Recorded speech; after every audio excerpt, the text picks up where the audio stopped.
Yeah. It is. It's no teleprompter, the number one in the city. Oh, yeah. Yeah. You don't believe it, ask your committee. We got a special guest in the building tonight. Black Casino. What up? Appreciate you having me out. Appreciate you making that drive down here, brother. Yes, sir. Go ahead and tell these people what you do, what you about, sir. All right, well, I'm a Casino ATX. I'm a rapper, writer, producer, originally out of Austin, Texas. I actually spend a lot of time in and out of San Antonio. There's a lot of people I work with down here. I own a studio in Austin called The Stash Spot. Okay. I'm also the co-owner of a production company called Raw with the Doll. We've produced tracks for Tum Tum, Lil Kiki, Charlie Boy. Lots of different Texas legends. Got a track we're getting ready to drop with Lil Kiki here in a couple weeks. So, we stay working. Appreciate you being here again, man. Absolutely, man. Y'all give this brother a round of applause, a big resume. You know what I'm saying? As I play with your boy, we blessed to have you in our presence in there. Appreciate it, man. You know who it is on the end. Hey, you know what? Hey, comedian Jay Scott. Hey, I just want to let y'all know, man, that it's starting to get hot in July. So protect your neck, keep your head on the swivel. Like, you know what I'm saying? Hey, but no teleprompter. Hit the like button. Share this ish. I need you to put hands and feet to the like button and share this ish, man. We getting it popping tonight. Let's get it. Yeah. Crack, cutter in it. Yeah. Hey, look, it's been nice. It's been nice with y'all in the chat, y'all in the comments. You know what I'm saying? Shout out Space TV. Y'all just had us on. Hell yeah. You know Shout out Space TV. Appreciate y'all. Y'all know what time it is with this podcast. But I ain't gonna pop it right now. This is what's important. Y'all get on these interviews and y'all going crazy. I want to talk about Mr. Obama. All right. Yeah, talk about it. You know, Obama, we roll with you. We rallied with you. We backed you. We glorified you. That's facts. And you know, there's a lot of different sayings and a lot of different texts about when you glorify people. So that's on us. But what you did was so dirty. We got tricked. You see, you fooled us this entire time. Why can't y'all just be real? It's like, you and Tyler Perry, just come out. Just be real. You called your wife Michael or Marvin on set. You thought we didn't see that? On 2 occasions on TV. Her name, what's her name? Michael. How do you, look? Come on, fam. Hey, how are you? If you've ever been married, one thing you ain't gonna do is forget the name of your significant other, especially your wife. You say the wrong name, and then you riding the train. Yeah, let alone Michael and it's supposed to be Michelle. Those are 2 different syllables, nigga. That's different. That's a me and a ma. you feel me? Okay, when did this, I must have missed that one. When did this happen? So on 2 separate occasions, Obama went on, I think it was like 60 Minutes, and then there was a speech that he gave at a, I think it was either like at a military funeral or something like that. Okay. But the one he spoke at the military event, he clearly says, "My wife, Michael." Yeah, clear as day. And on 60 Minutes. Well, no, it was on her podcast. Her brother's podcast. Yeah, that part. But the second time he said it, it was like he did it more than once. He did it more than once. The second time he didn't say, my wife, but he was just like, he said Michael. I was like, yo, what is going on right here? I mean, damn, they so sloppy with it. He's so sloppy that he just like, you know what I mean? So this interview that he did with Michelle Obama, like that shit right there, it was very dangerous. Very dangerous. It was very dangerous. I'm not even gonna lie. And y'all, look, everybody has a right to live their life. What you do in your personal time, that's your personal time. No one can judge you for that. Absolutely not. But once you start persuading and pushing that narrative, when I topple that with the fact that you're saying a child, he said in the interview, a child should have a gay representative, a gay male in their life. What would a child need a gay mentor for, Mr. Obama? Could it be the same problem that I have with you? Again, it's cool to advocate for stuff, but once you start persuading and building up a team, that's crazy. If you're going to let certain people go to schools and read books, let the OnlyFans people come and read books. If you're going to sit up here and push a certain narrative and say people should be able to be with same people and they should be able to be who they are and learn that early, they should be able to learn the other side too. Yeah. Obama, I should not be able to hit my wife, do a little time, and get away with it and walk away. But if I hit a different member, it's a snake crime. That's crazy work. All we're asking for is consistency. That's it. And you played us. Be honest and be who you are. That's my problem with it. Well, all right. I don't know if I believe Michelle is a Michael or whatever. Okay. But where I'll throw my 2 cents in is I think we worry too much about sexualizing kids, period. Right? Let them be kids. Yes. I'm more along that line, right? Because I remember as a kid not, just liking what I liked. Right. And then things just kind of come naturally as you get older. But I don't remember, being a whole bunch of, oh, well, hey, here's all your options when I was a kid. It was just like you just being a kid. You found out on your own. Right. And so I think, maybe we need to get more back to that. I think there's too much sexual politics involved with kids. I would agree with that part of it because just let them be kids, The same way we want to keep our kids from certain things that you as a parent have the right to whatever, right? Like if you're a Muslim and you want to teach your kid how to be a Muslim, that's your right, Absolutely. So we should kind of leave some of those things back to the house and not, have all of these. There's already a bunch of outside things coming anyway with the internet, period. Yeah. But when it starts to fall into the realm of, okay, well, the school is going to make them learn this, this, and this, that's where I kind of get a little uncomfortable with it, because even when I was coming up, you didn't get sexual education till, what? 5th, 6th grade? Yeah. Yeah. Almost in high school, so Yeah. I would agree with that part. Yeah. All right, so look, man, when I watched it, man, Yo. when I watched this, man, the way it starts off that goes a different direction. Okay. Is when Obama starts saying that. So instead of saying having a father and having a father there and having another male presence, he starts talking about having a guy in your life, and then Michelle's like, "Oh, you mean like a father, a dad?" He's like, "Yeah, yeah," and it's like, then he's saying that they may not be able to do it all. Like, man, what are you talking about, man? What are you talking about, man? And then he starts saying about how he had a schmay professor that, kind of spoke to him, kept him in line. It sounded like he did a lot, man, to you and with you. But, I mean, the thing is like, that's something that you can't really push He said it. to Black Americans, and we believe that now. Like, see, a lot of Black Americans are not really messing with Obama because he's not really a part of the culture. Correct. You know what I'm saying? Look up this nigga's playlist. Correct. That he likes to listen music to. That'll tell you a lot about him. And he's got a whole playlist. You look that shit up right now. But the problem with me again is like, yo, man, like, I don't know. For some reason, man, I just think that, you know what I mean, like. So him being and having a preference, his personal preference, again, that has nothing to do with what we are talking about.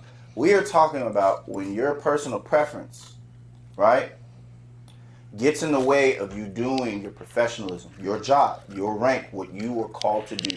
When you start persuading people to take up certain pleasures or preferences that you have, that's the same. It's the same argument we have with rappers, right? With rappers and rappers' parents or people who don't want their kids to listen to rap music. I always say, if we hold them accountable, we have to hold everybody accountable when the entire title is entertainment, so you can't hold them accountable. They're saying what they're doing, and if you copy them, that's your personal choice. Yeah. Same in this situation. If we know what this person is, we choose to emulate that person, that's okay. Because you in yourself believe that you want to follow the same thing that person is doing. But if that person is telling you to do the same things that they're doing, they are now persuading you. That's the problem. And that was my satirical way earlier. I said it in a vitriol way for shock to get people to understand what I'm saying.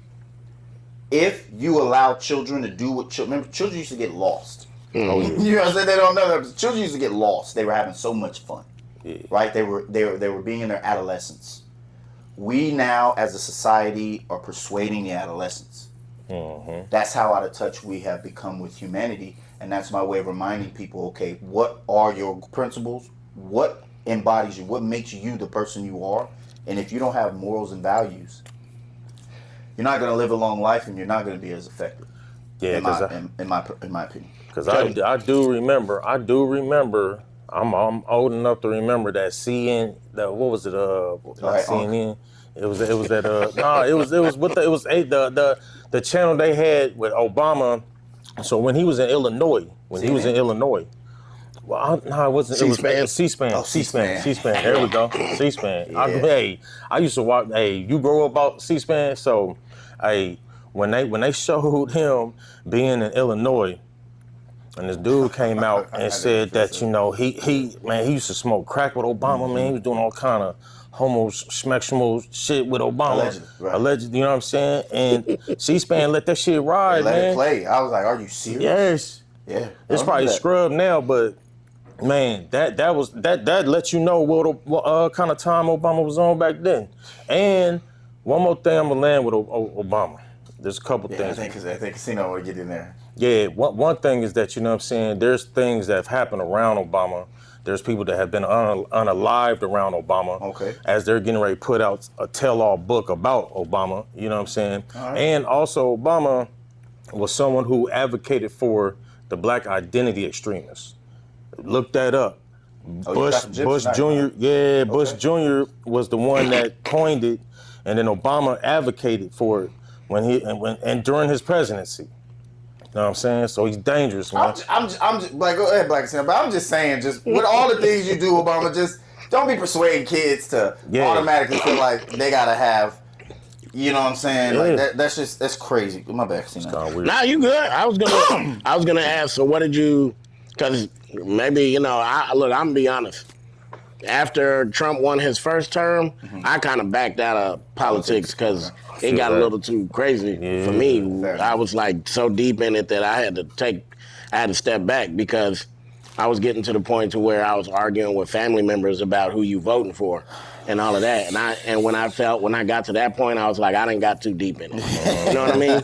Because argument for like me and my brother were like, because he voted for Trump. Okay. And so, we don't have the same mom. Okay. So our ideologies are different. Okay.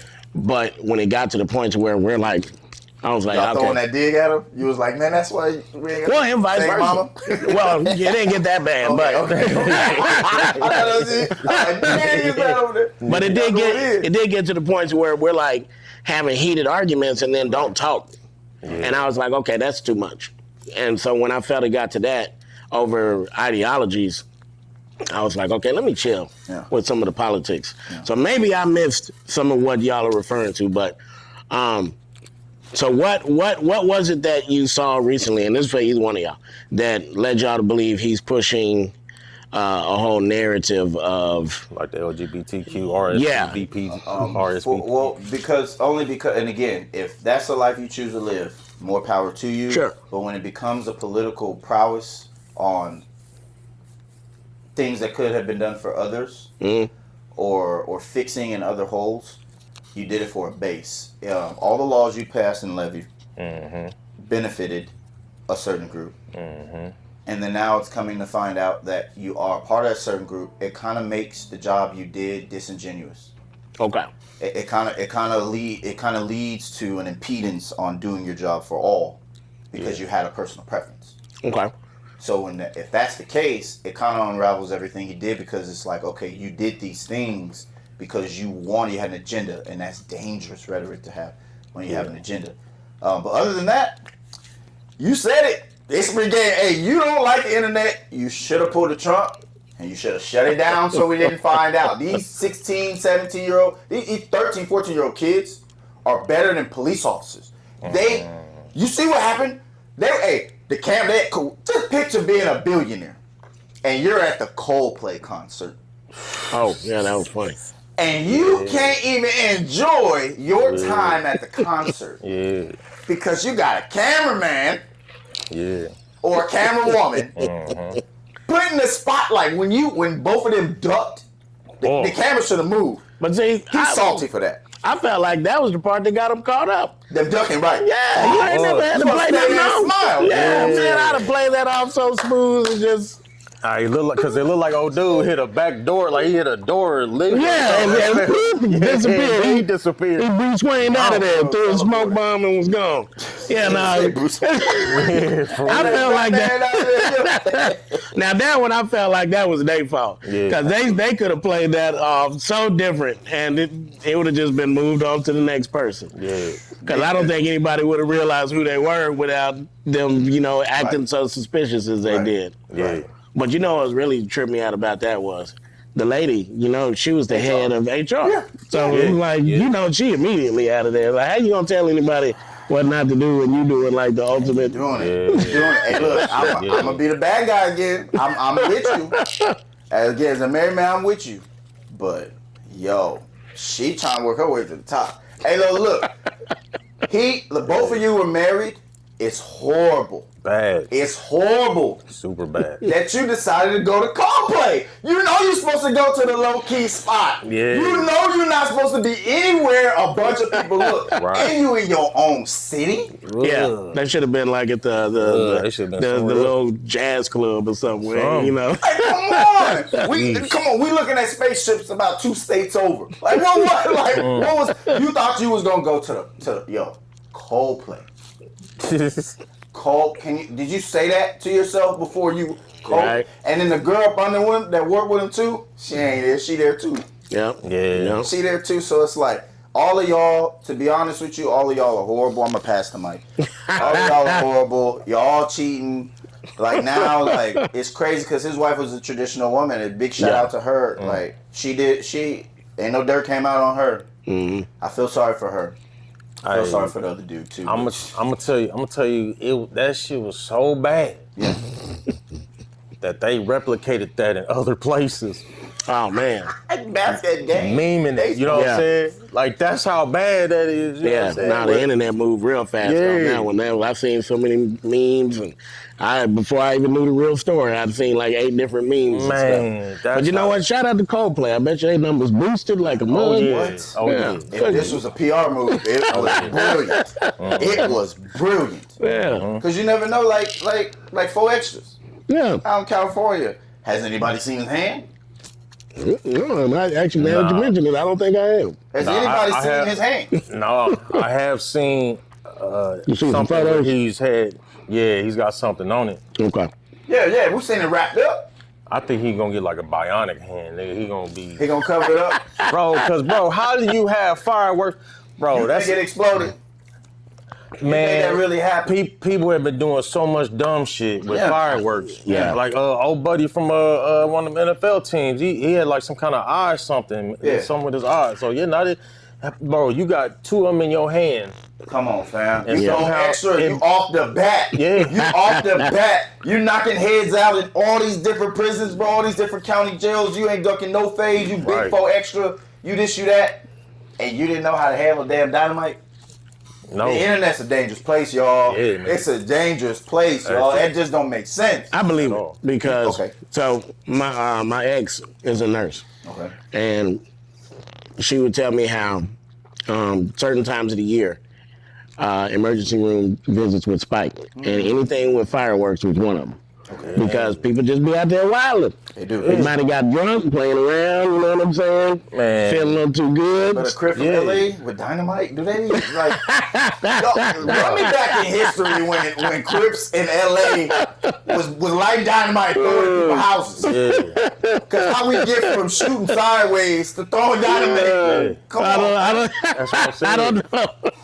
I mean, the internet is a dangerous place. Maybe you see people shooting all kinds of shit sideways. Oh yeah, the Roman candles and all sorts of stuff. You know what I'm saying? I saw that party or whatever outside on the ring cam where everybody's shooting, everybody ducking. Yeah. I saw that. Hey, you know how I feel about shit on the streets and gang violence and all this shit. But hey, look, if there was any type of war, all y'all can sit at home. That was over 100 bullets, and not very many people got hit. Hey, yeah. I'm just keeping funky with you. No, it's no aim. It's just all. So none of y'all should be walking around with any of them sticks y'all got. None of them, bro. None of them, bro. And that's the reason why it's dangerous for y'all to be carrying them. Like, y'all finna shoot down everybody but the target. But I thought that was funny because same thing, bro. It's like, you really think that, I mean, I'm a conspirator guy. Like, I don't, did that happen? Can one shoot 100 times and miss that many people when they sandwiched up? Can one who is a gangster in one of the most gangsters places in America with real soil, real groundwork, not be able to handle two little things? Hey. This is the internet, bro, is magic. Bro, I've seen a blind stripper, so I believe anything can be a thing. Okay. You know, I can't argue that. I've met a deaf stripper. How you dancing? She just feel the beat. She just a star. Good vibration. Yo.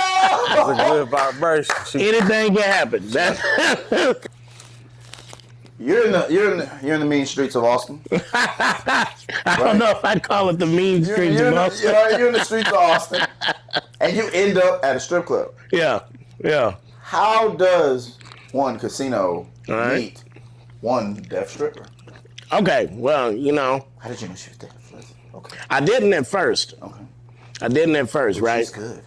So when she came out, it was a partner's birthday party or something. I don't know. We were pretty drunk, but so she comes out, you know, she's dancing, doing the thing, and I noticed the hearing aid. Okay. So I was like, okay, you know, whatever. Yeah. So then later, afterwards, because she was a good-looking lady. So she came, you know, for the $10 dances, and then she hit you with the deaf voice, you know, that I'm gonna do it. But she, you know, telling us how much it was, and it was like, oh. Because I was about to say, how would you get past that if she had to tell you how much the deaf? You know, $10. Oh, got you. And so that's how we realized that. But we ain't never gonna beat the allegations. We ain't never gonna beat the allegations. But okay, I've traveled. I used to work for this guy, a guy named Ace, and he did every meeting he had in the strip club. So I've probably been in every strip club in Texas at least once. Okay. And so I have met so many different various dancers. And man, you'd be surprised, man. Like they just out here trying to make it too, and you know, deaf, blind. Strip club connoisseur as well. Yeah. My wife likes it sometimes. Yeah, well, that's cool. Yeah. But first strip club I ever went to was here in San Antonio. Which one was it? Don't tell me. No. Okay. Was it Zebra? Was there a Zebra something back in the day? I'm a 90s kid.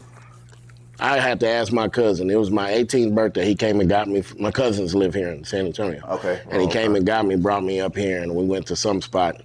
It was over off of 410. Okay. It was Zebra? Okay. Zebra Lounge or Zebra something. Okay. Man. Yeah. Okay. So, have you been to Onyx? Here? No, in Atlanta. Oh, yeah. Been to Onyx. Yeah. Awesome. Onyx, Magic City. I've never been to Magic. We couldn't get in. Oh, We went on one I can see that. It was line out the door. Yeah. We waited like almost an hour because we was only in Atlanta for 2 nights. Oh, okay. Yeah. And we was like, we finna go to another one. That blue flame. Now I haven't been there. That blue flame. Blue flame was dope. It's more compact, but it's everywhere. Okay. Yeah. You know, they got little small. We went to some Cheetah and Starlets. Okay. We went to Starlets. Not Yeah. bad. Yeah. Atlanta, man. I had so many adventures in Atlanta. It burnt me out on strip clubs when I came back to Texas because it was like, it's nothing. Can't compare. Yeah, no, it's uncomparable. The only thing I've been to close to Atlanta. We still love y'all, San Antonio. We love y'all. We love y'all. I forgot we got Love the ladies. I went to I can't remember the name, but I went to a strip club in Miami once. Okay. And then I went to another really good one in Los Angeles. Okay. And that was live. But more not really for black folks. No? Yeah. But it was live. I could see more up in West Coast that appeals to like Miami. Like, yeah. Well, the West Coast, at least the ones I've been to, right? Okay. Were, how can I put it? Like they would play rap, but it would be like the pop, the rap stuff that made it on the pop list. Right, pop. You know, so it was more really mainstream. Right. So they tried to appeal to as many people as possible. Where Atlanta is like, get the niggas in here. Yeah. You know? Right. You feel me? Jay, you got something? Nah, man, sure. I want to ask. So being an artist out of Austin, you know, what is that like? You know, because you know, so I'm not from Texas. I'm from Indiana. Oh, okay. That town and building. You know what I'm saying? But I've been here for about 10 years. But you know, learning different things that go on in different parts of Texas, like Houston and Dallas. Like, I mean, Austin is the capital, the music capital. And you know what I mean? Like how is it for you moving out there to try to reach the success that you want to keep and maintain? You know? You know, and this is actually how he and I even got into a conversation online. When you made the comment about the Hispanic rappers. Yeah. Because what's going on in San Antonio is very much going on in Austin. Austin and San Antonio are actually a lot more alike when it comes to the rap scene than most people realize. So a lot of what the artists deal with here is the exact same in Austin. Because we've both been overshadowed by cities with a much larger black or urban population, right? So Houston and Dallas will always kind of get the nudge as far as rap music or setting the pace for rap out of Texas. They just have larger black population, and hip hop is still based on the trend set by black people, right? So from a national scene, people on the outside looking in, you being from Indianapolis, you'd heard of Ghetto Boys, you'd heard of Screw and certain things. You would have probably heard of Dero, right out of Dallas, and maybe heard of DSR. So because these are larger black cities, they get the look before an Austin, a San Antonio, a Corpus Christi, so on and so forth. Little Flip, Chameleon, right? Yeah, you're gonna hear them before you hear. Absolutely. We had KCJ on here. She's another rapper, artist from. She's from here, but she resided in Austin for a long time. And she had her come up too. She's on the battle rap, and she's a big artist as well. Nice. She said the same thing. Yeah. She said it's the same exact thing, and it's because of what you landed on, the numbers game. It's not a race thing. It's not well, kind of is. It's not a number specific thing. It's a demographic. There you go. Because if you have a bigger population of said culture, you're going to be more impactful. Since Austin, San Antonio does not have a bunch of the culture, what's happened now is, and I put a bunch of clips up, Rainwater. Oh, yeah. He pretty much said on No Jumper, we're not trying to sign no more black people. We trying to sign Hispanic rappers. Yeah, and his most recent signee, young Hispanic dude. And it's because the demographic, like they got more people to sell their music to in these areas. Absolutely. So I see that business move, but as you said, as far as a culture standpoint, it's going to hurt the culture because then you're going to start taking a part of the culture that influences the culture, so it's going to end up a different culture. That's what I fear. And I get the fear on that. The flip side for me is this, because so I'm in my 40s. Okay. So when I had my biggest run in music, we're talking like 04 to right about 2010, right? That was my biggest run. Okay. Still running, but those were like my pivotal big years. If it wasn't for me connecting with a Hispanic audience at that time, I don't know if I'd been able to break out to tour in Atlanta or to tour, because I was on tour with Mims and, them back in the day. Right. And that was because I was able to connect with a Hispanic fan base. So it's kind of a double-edged sword, right?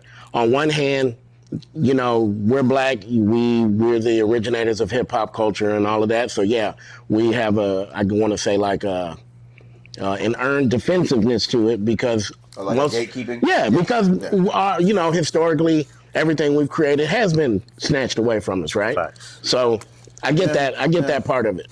But you're saying there's also a beneficial side to it. Right. Okay. And then here's why I say this. So I did spend some years on the East Coast. Okay. I was out there, and so I'm from Texas, right? So everybody I know that speaks Spanish, I'm just thinking, oh, you're Mexican, right? Yeah. So I lived in Massachusetts for a while. So I'm out there. I met a lady blacker than me and you. Spoke none but Spanish. Spoke no English. We're in every culture. Facts.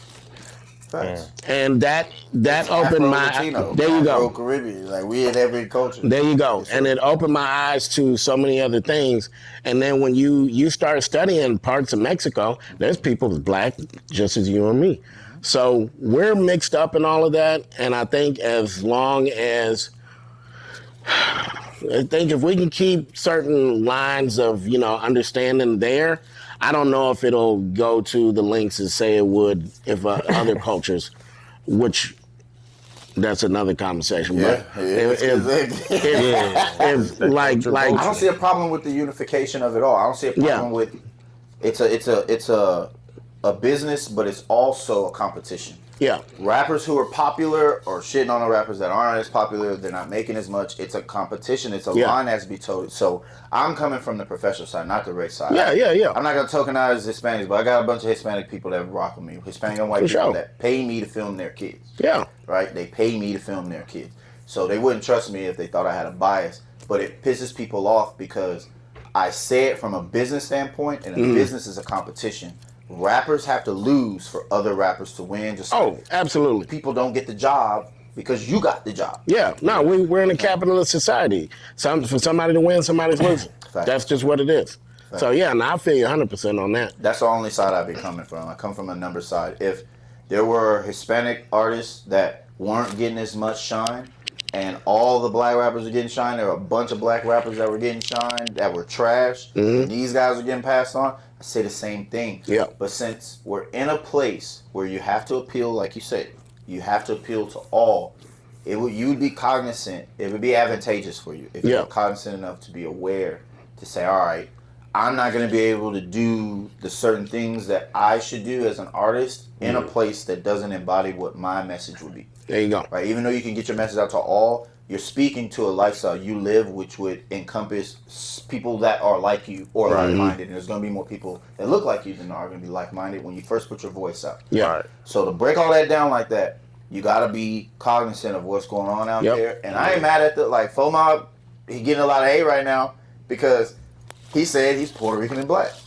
And white. Okay. He came out and said what he was, and now all the Hispanic rappers are mad at him, and I'm like, yo, you can't get mad at him for the same thing you get mad at us for. You can't say, all right, black people, you guys can't judge us and hate on us because Hispanics are winning in your sport. Bet. I respect that. That's the competitive in me. I respect that. Right. But then you also can't say, oh, we're not riding with you no more because you said you black and white. But I'm like, yo, the contradiction online is crazy. Hey, I'm gonna be 100. Shout out FOMO. I'm gonna be 100, man. I'm biased. Okay. I'm very biased. I'm gonna be 100, man. A lot of this shit is garbage, man. A lot of this shit is trash, man. Oh, you speaking something else? I'm talking about the music. Okay. In San Antonio? In general? In general. Oh. Like if you a rapper that can not say the N-word in your music, then I rocks with you. Okay. But if you dropping M-bombs and you just straight putting on the culture jacket and just being the man, when I think a lot of these guys are just that's hate. That's how I hate, Jay. Nah, man, it'd be different if I could say that they have lyrical. If we talking just rap. I don't know, man. I don't know, man, because I think because it's kind of becoming something that's popular or something that's a trend. But a lot of these guys don't even have category. They don't have discography. So do you feel they're more just saying it because it make them seem cool, more so than they're actually part of the culture? Is that what you kind of saying? 100%. Okay. 100%. I've ran across some people that I felt that way about. So I know what you mean. And that's somebody, and I'm saying it on a level because I haven't been raised or been around a lot like this, like in Indianapolis. There's a lot of. Well, let him tell you, Indiana. You know what I mean? Let him tell you, Indiana. No, I feel you 100%. Because your boy. Your boy. Different places the rules of blackness or whatever, or what's accepted is different, right? So I totally get it. So I was raised, my parents were damn near Black Panthers, right? Okay. So they didn't even like me saying nigga. Okay. For the longest, I couldn't, if another black person said that to me, I'd be ready to fight. Okay. I remember that time. I remember that. So that was the home I grew up in, right? Okay. Don't let nobody call you a nigga. One of my first fights I remember was with a black kid because he said nigga please to me. And so I had to fight him. You know, I ain't no nigga. So what you're experiencing, what you're describing, I get 100%. Now, growing up in Texas, and then my experiences being on the East Coast, and you're with Puerto Ricans, Dominicans, and all of that.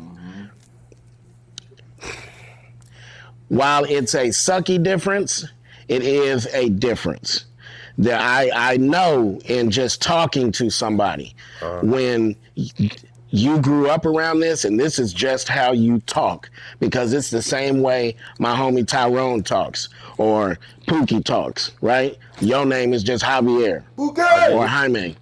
But you grew up right here with us, listening to the same stuff as us, having the same experience as us. While we like to say, you know, what is it, nature versus nurture? Yeah. The nature you're around does influence you. I agree. Absolutely. So your environment, absolutely. There are definitely some Hispanic people I know where I just had to kind of back up off of it because this is just who you are. This is how you talk. Now, on the flip side, there are definitely people who put the jacket on when they want to look cool or they want to fit in cosplaying. Exactly. Like costume, you know, it's costume. You can say and then put a yarmulke on. Right. And walk right in. Absolutely. Right. And like I could envision Drake probably growing up and never having said that word till he was probably acting or something, right? Yeah, so he grew up in a smoothish upbringing. Right. So that's kind of how I've gotten to view it. And also, and this won't really probably trip you out, I feel like we as black people gave that word away. We gave the word away. I agree. Hold on. Yo. I agree with that because I believe that we have not, like we said earlier, gatekeeped it, you know? It's something that's in the culture, it's something that's there. Like, my thing is like, once being in an environment like this, I'm like, if you ain't talking to your abuela like this, if you ain't talking to your grandmama like this, I mean, where is the and action? You know what I'm saying? And cut. Like, where's the? Here goes the fucking conundrum. Trying to cut, crash out. Hey, look, what are they talking about? Yeah. We are it says the salt of the world. We are the flavor. Everything we do is going to be mimicked. Everything we do is going to be emulated, pantomime. Talk about it. We can't give something away that we ourselves in this time didn't create. I know for my spiritual brothers and sisters, I know you're going to give me Negus and all those other things. Yeah. I'm talking in this generation. Just like how Mayate used to mean scarab. And for my Moors, y'all know what time it is with that. But in this generation, it means a derogatory term. Yeah. Why would we even be allowed to give off something that others shouldn't be using? This is my problem with this. It's my problem with this whole thing. One would have to assume that there are no derogatory terms that align with the N-word or that are correlative to what's in the black community. And I would challenge you there are. Yeah. What about redneck? Right? Or the C word, cunt. That word lost some steam. Yeah. Right? In the Hispanic community, rhymes with ener.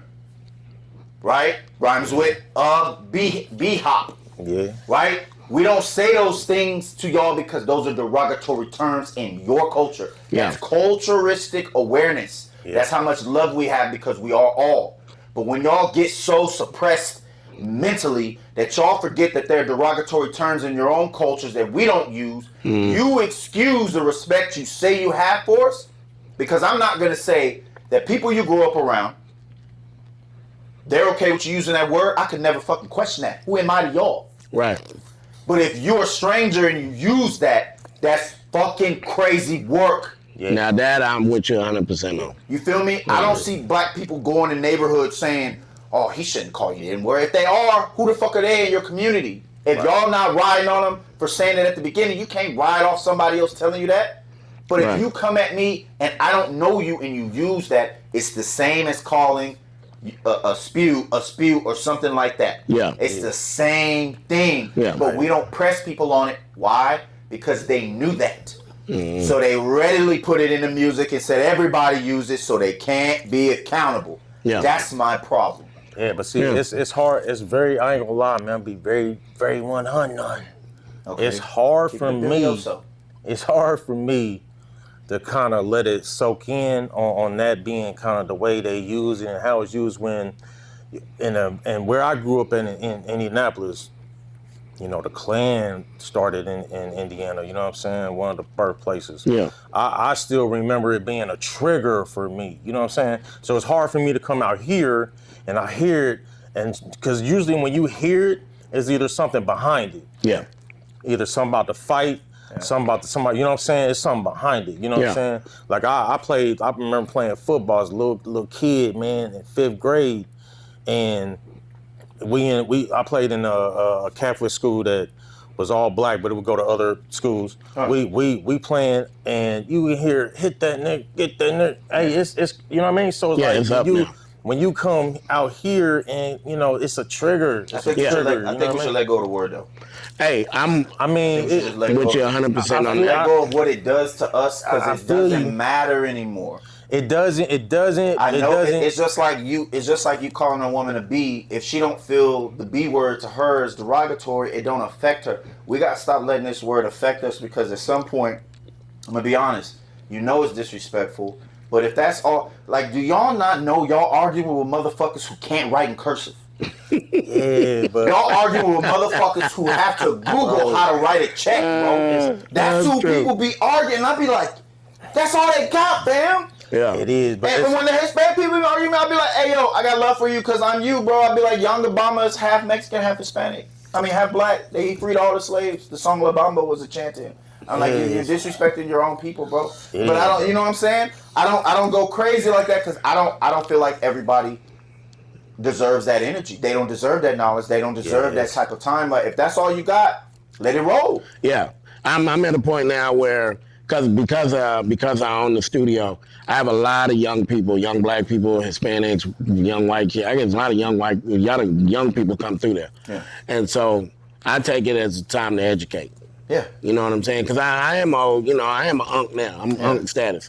So, you know, when I hear them in there and they're doing all of that, you know, if I built a rapport, I might ask, you know, like, well, as a rapper, as a writer, I'm like, come on, bro, let's up our vocabulary here, you know, get you a better rapper. But number two, so, you know, why in 8 bars you done said nigga 8 times? Come on, you know, so. But if you say mayate, you got to throw them hands.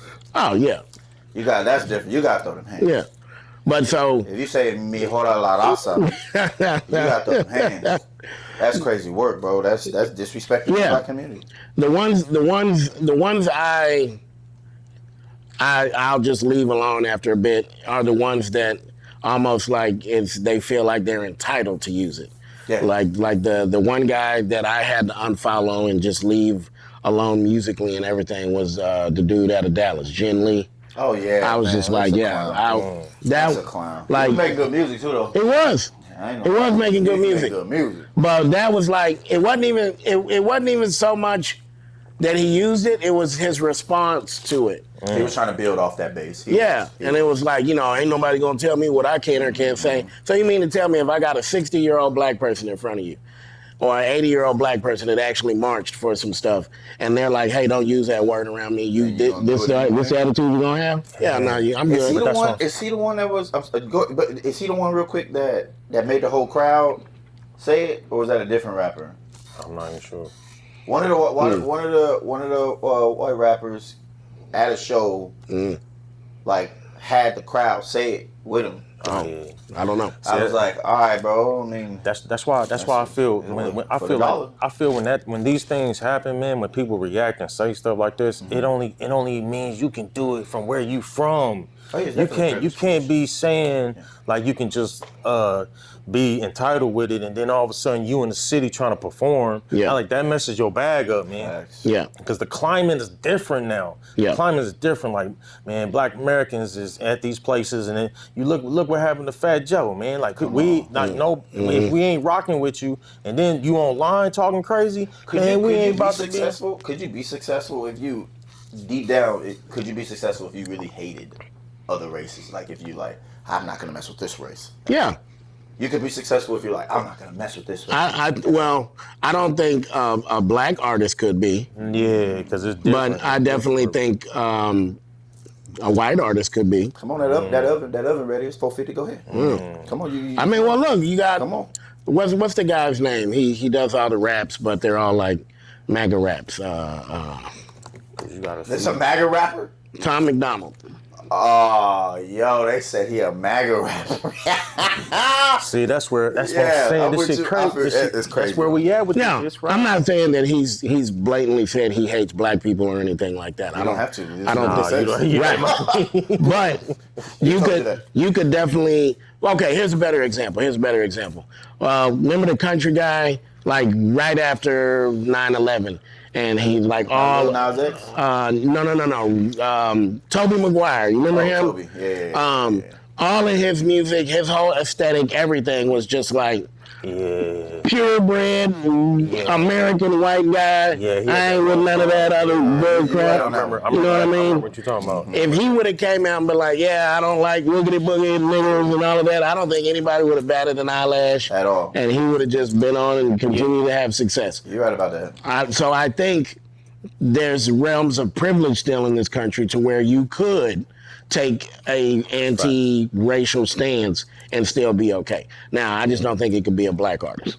Well, not traditionally. They got a dude named Myron, who's Sudanese, who posing as Black, and all he does is hate on Black women, and he making some money. Yeah, you talking about Myron Gaines? Fresh and fit, yeah. He making a living off. He tears down women, period. But he 80% of the time. Oh wow. He has a whole diatribe about Black women. Yeah, man. That's why. I ain't across him.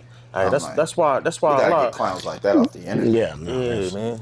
A lot of what's happening out here, man, you just don't know what's real and what's not, man.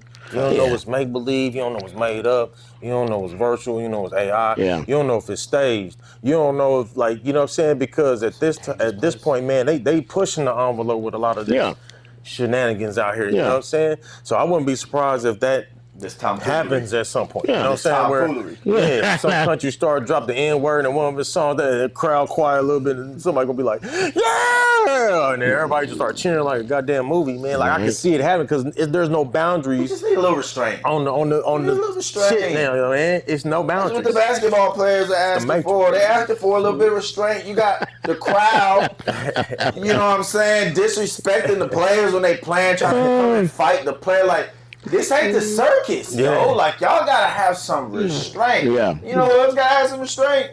These WNBA players. These WNBA players. Hey, look.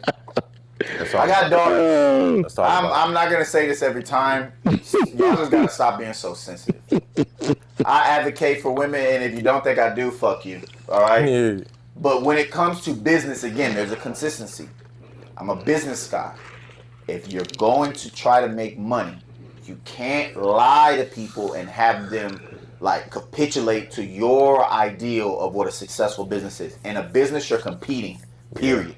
Yeah. You're in an industry, other people are there. If you're not making as much or known as much or on that path, right? If you don't see trends going north, then you really gotta second guess why you're in that trend. Yeah. You can't tell everybody, oh, pity me because I couldn't do this, this is that. That's not business, not competition. I agree. Right? So for the women, you have been in debt to the NBA for years. It's time to stop crying and it's time to do the right thing. This is about making money. And what the men do, y'all are better at. they sexualize the men and play off of their handsomeness and their look, and they create faces of the league. They're cognizant of the perception. Why are you not? Why are you not maximizing your potential? Since you are a woman, that's not to say that you can't do other things, but men can't push fingernail polish brands, Lush and makeup brands, hair brands, things of that nature, but y'all don't want to be feminine. It has become a problem to the fact that y'all are getting upset that we pointing out you're dating your own teammates. Sheesh. I got a list. Sheesh. Should I go? Who's the girl from the Connecticut? Alyssa Thomas. Your wife was DeWanna Bonner. She didn't leave until we started complaining about it. Now you got Paige Becker, who should be going. I could go from Mbapke, who's on ESPN. I can go to she's faking it now. But she what's her name? She's dating the dude from Miami now. I love Asia Wilson, but she's in it now. There's so many different players. The one Diana Taurasi, Brittany Griner. These are all stars. The one from the Storm, Sue Bird. Like, all of your superstars are masculine, and you're not able to capitalize on the dollar of perception. People sensationalizing you because of how you look or the brand you can push by way of what you present as. And you ruined a $1 billion opportunity by opening up your mouth.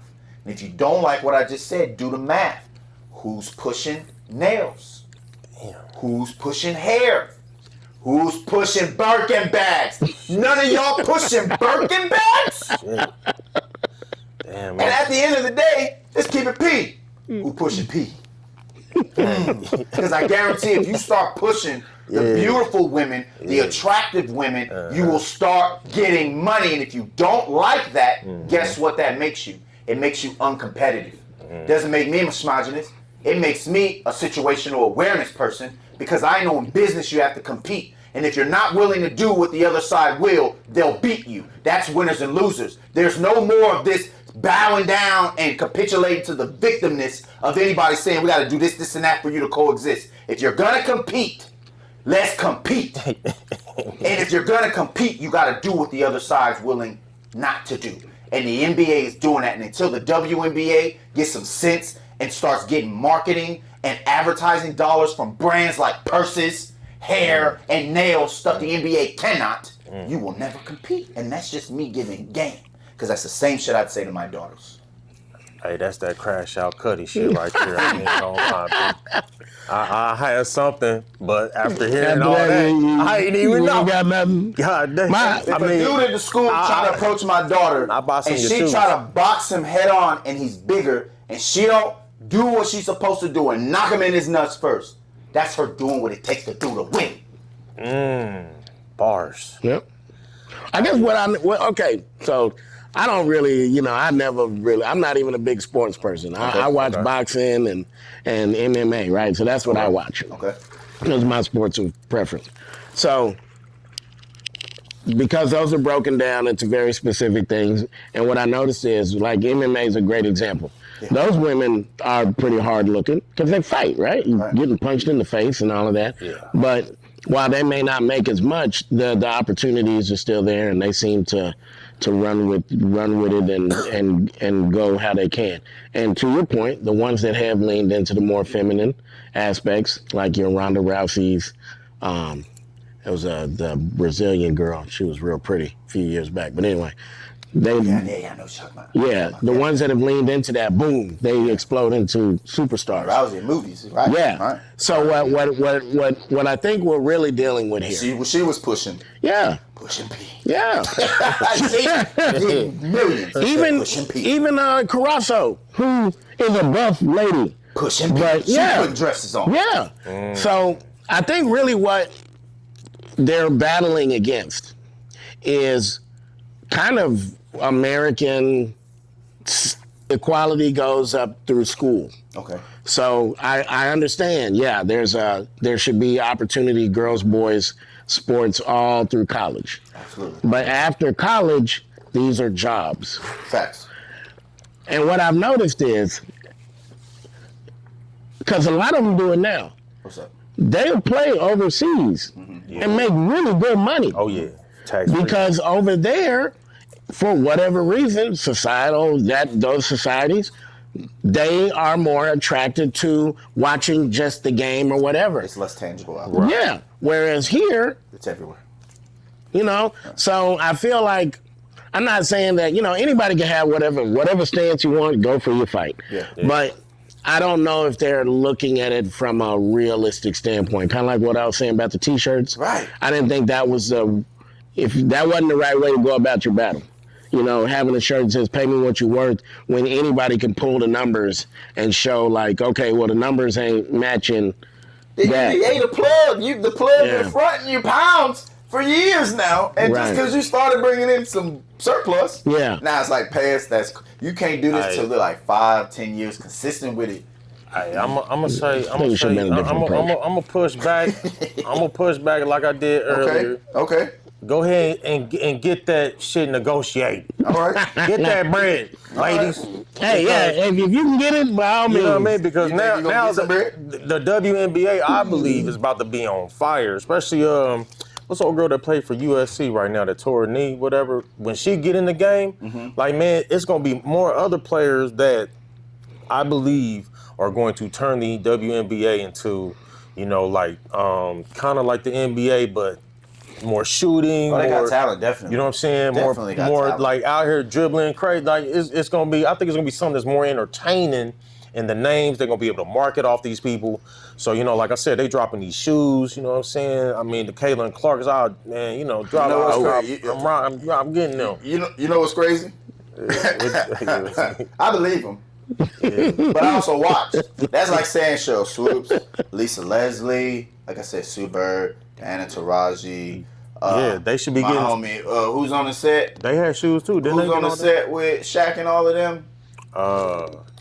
What's my girl, man? Can't think of her name right now. She played for LA as well. Her as well.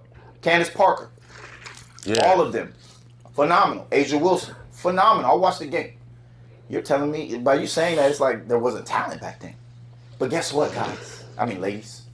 It wasn't good enough.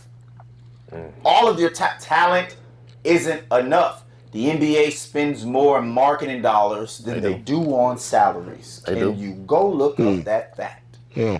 That's because they're pushing whatever the hell they tell them to push. Sprite, Gatorade, shoes, underwear, swimsuit. Yeah. Hey, you gotta dance. If you're getting fronted money in this industry, you gotta dance. Yeah. Well, that brings me to a good question. Maybe y'all know the answer to this. So was the WNBA made to cater and attract a female audience, or was it just made as just an alternative? Period. So I think they had. When the inception of the WNBA, I think they allowed too many good basketball players that should have their own league almost slip and go. And so they got the Cheryl Swoops, because I believe Cheryl Swoops is like the GOAT. one. Yeah. Yeah. You know what I'm saying? And so they had to do something. Like when they had them playing, didn't they play Olympics shit too? Didn't they play Olympics? I think so. Yeah. They do Olympics. So yeah, you know what I mean? Cooper. Yeah. So it's like, man, they had to formulate it, capitalize off of it the best way they could. But when they first started it, it was really kind of like, living single chicks, man. You know what I mean? Like it was females that, you know what I'm saying, that you don't know if they really feminine or masculine. Like it was feminine, but they kind of moved it into being masculine. Let me answer that too. I think no, it wasn't made just to cater to the female audience. Okay. It was made to give the women the same, not opportunity, but the same professional, league. I agree. That the men had. Okay. And it, of course, since the NBA funded it from the inception, from the beginning. Right. This was them doing that, creating that. So again, patriarchy. This was them creating it for them. They weren't ever making money, but for the NBA it made sense because they were able to push the same thing. You can use the same network. You're not going to double pay for the same camera stations, Fox and all of them, for the same sport. It's a contract. So it made more sense to make more money when this sport ain't. That's why they're rarely going on at the same time. Right. You feel me? I'm gonna get more money out of these yearly contract deals if I'm using you all year. Right. Right. Yeah. So then it became this whole equal right feminist movement, which it isn't bad 100%. In this case, it's working against them because they were always supposed to go and continue to go until they became profitable. They are not profitable because your entire existence, you have never been profitable. Right. That's the other side's problem that I'm with. I'm like, yo, if this is a business, you were supposed to appeal to everyone. I'm going to push it back to you with that. You're supposed to appeal to everyone. You're not willing to do that. And it's kind of like telling, if I give LeBron that contract and I say, yo, bro, you got to do Gatorade, you got to do Nike. Yeah.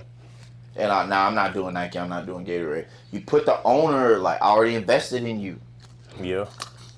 Yeah. Yeah, and then you see those players start to get less time out there on the court and Get you whatnot. out of the league, you don't dance. I guess. So here's why I asked that, and like I said, once again, I'm Oh, we talking. We yeah, absolutely. Great I was more combat sports and shit, but as a little boy, and even though I'm not a big guy, I remember watching football, and there was that fantasy aspect of it where you could project yourself onto your favorite player, right? So that's why I was curious, is that what it was made for? Because if so, they're missing that, somewhere they're missing that connect, because if you look at the numbers, it's not just, it would be different if it was like all the women are watching it and none of the men are. Correct. But that's not what we're seeing. At all. We're seeing just low numbers across the board. Right. So then my question to them would probably be, well, then y'all need to make up that area. Like, how do you become that to little girls? What the sports players are to little boys. Women's college basketball shouldn't be more popular than the WNBA. Oh, No. yeah. It should not happen, and that's what's happening. I feel you on that. But that, you know what I mean? But see, my thing is like, and correct me if I'm wrong, but from my understanding, the WNBA, they didn't run it right when it even came to the scheduling, because Correct. they were playing these games during NBA season when they should have set it aside to where it was more after the NBA And season. traditionally, it was like that. Traditionally, it was like that. Okay. The championship would be around September, October, when the NBA was starting. Damn, so when they change it? Because man, that's what I'm saying. They ain't even know what to do with the WNBA. You know what I'm saying? And then when you throw in an agenda of this whole Brittany Griner, Brittany Griner, yeah. nigga. Hey man, Look at it right now. Actually, no. Look at it right now. Look at it right now. We're in what? About to go into August. Yeah. They finna come up on their playoffs in about a month and a half, bro. I'm telling you, it's they've been running it right at the same inception as the NBA and Summer League, bro, because it's funded by the same horse. That's what people are all forgetting, and it's like, yo, it has nothing to do with anything else but, like I said, business. Yeah. You gotta pay the plug back. If you don't, then Yep. And I'm gonna say, get that money, ladies. I'm gonna I ain't double mad back at down. Wear them t-shirts. Matter of fact, next time have the same thing with a finger that almost look like the middle finger. See if somebody can draw that. And see where you gotta turn your head to the side and be like, hey, they give him the finger in that shirt. You know what I'm saying? Like have that kind of They shit. need to pop. bring you on to do their merch and stuff. You know what I'm saying? You feel me? Respectfully. You know what I'm saying? JB getting them with the gift. You know what I'm saying? So we in the last goings of the pod. Yeah. You're an artist. Yeah. You're a seasoned artist. You're an acclaimed and accomplished artist. Again, we appreciate you being here. Is there any inspirational or inspiring information you could give to any of our aspiring artists? Man, I get that question pretty frequently, and I always come to the same answer. I always try to think of something different to say, but it's always the same thing. Keep going. Okay. Well, don't answer that question then. Answer if this was your son, and you wanted to make sure your son succeeded. All right. What game would you give him? Get a diploma or a certification in something first before you go all off into music, because I don't care what anybody says about this business. it is still, at the end of the day, about money. You have to have money to invest into your music career. Facts. That is why so much, and I was talking to y'all, I don't know if you saw, you did see it. Yeah. So much of 90% of the music business, and I ain't even talking about just rap. Yeah, everything. Period.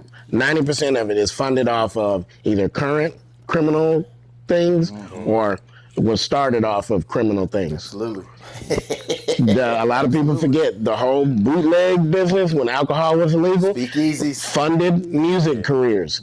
Your Frank Sinatras, your Dean Martins, all of those guys, they had mobsters behind them funding their music careers. That's facts. A lot of the old Jewish gangs out of the Northeast funded the original large record labels that are around today. Jerry Heller. Most of the large rap labels that are around were funded off of illegal street activities, drugs. So it is all about money at the end of the day. The biggest thing that if I could go back and do that I would tell any of my sons that were rapping now would be go finish school, get a degree, get a certification, get something that you can do to make your money while you figure your rap stuff out or whatever. Sure. Because you're gonna have to have money. Yeah. And if you I've seen way too many guys out here and girls, they spend their most pivotal years chasing music. Yep. Because it's a passion, and I get it. I was passionate about it. I did it too. But if you don't have that day-to-day thing that you can fall back on, that can support you, you'll look up, you'll be in your 30s, you'll be maybe in your 40s, and now you're trying to go out here and acquire skills to have a regular life, and you are surpassed, and it's going to be a very hard road for you. And then rap ain't got no 401k. It don't. So That's facts. That's facts. You gotta, in this economy, you gotta do at least. I'm working 2 jobs. Man.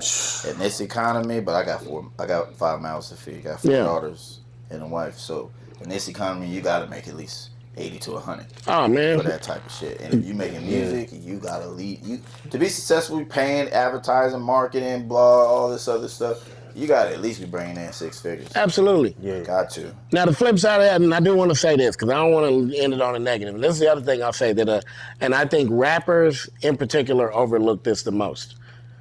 There are so many other jobs you can do in the music industry while building your career. Absolutely. Do you know?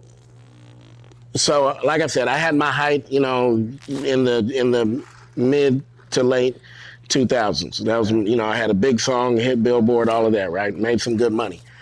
How I've actually sustained myself, though, and been able to get into other realms of business was I write. Yeah. I write for other people. Absolutely. I ghost wrote. I write articles under a pen name. Get 'em, fam. I write reviews. Yeah, get them, fam. If you are a rapper and your whole craft is writing, find somebody to pay you to write while you're trying to get your music off. Books, scripts, jingles. Something. There are so many realms to get out here and do that there's, I put it like this. Everybody wants to be the person on the stage, but they forget that it takes 20 people to make the person on the stage to look good. Get one of them jobs while you're working your way to the stage. Singers understand it. French Montana was a photographer. Bam. The great example. You know who I always fall back to for an example? Faith Evans. Faith Evans, yeah. Faith Evans was a background singer for so many artists for years before she got her opportunity. I have a very good friend named Blue Suede. He was Jill Scott's backup dancer and singer for years. For years before he got an opportunity to get a break, right? But he did that, and here's the cool part. He was able to still maintain his lifestyle doing what he loved to do. He just wasn't the main guy on the stage. You know who upgraded their lifestyle off doing what they love to do? What's that backup singer from Britney Spears? Oh, Better Life. Yeah, that's the ultimate come up right there. Whoa, to the back of this. Yeah. Jay, take us out of here, fam. So, I just want to say this. What you got for him? Just understand that if you are the underdog, if you're someone who has to get it from out the mud, if you're someone that needs to just have to be inspired to keep your inspiration going, and you just want to be on your hustle, and let's say you have to face major adversity, you fall and you try to get up, and somehow, some way, for some reason, you end up smoking crack. What you gotta understand is that even if that happens, you may be able to become the next president, which is what Hunter Biden is getting ready to be. Check out the interview. Hunter Biden said he know how to cook crack. I ain't even lying, man. Go check it out, man. If you learn how to cook, there's a possibility that you could become the president. I like it. And before we get out of here, Crack won't hold you back. we have a shout out an event coming out from is somebody that works with you, Juicy? Yeah, Juicy Baby. Baby. We got a show coming up August 2nd. We're gonna be at 210 Club. It's off of Parent Vital. Yeah. That's coming up August 2nd. We got a lot of dope acts, a lot of people from right here in San Antonio. And then myself, I'll be here performing. We got people, I think we got Bone on the show. We got A&B Easy. We got quite a lot of folks on the show. So definitely y'all come out August 2nd. And that's been another episode of No Teleprompter. Yeah. Here we at. Respectfully. I like the way you ended that. That was fucking fun. I appreciate that, man. Said. Yeah, I try to take us home.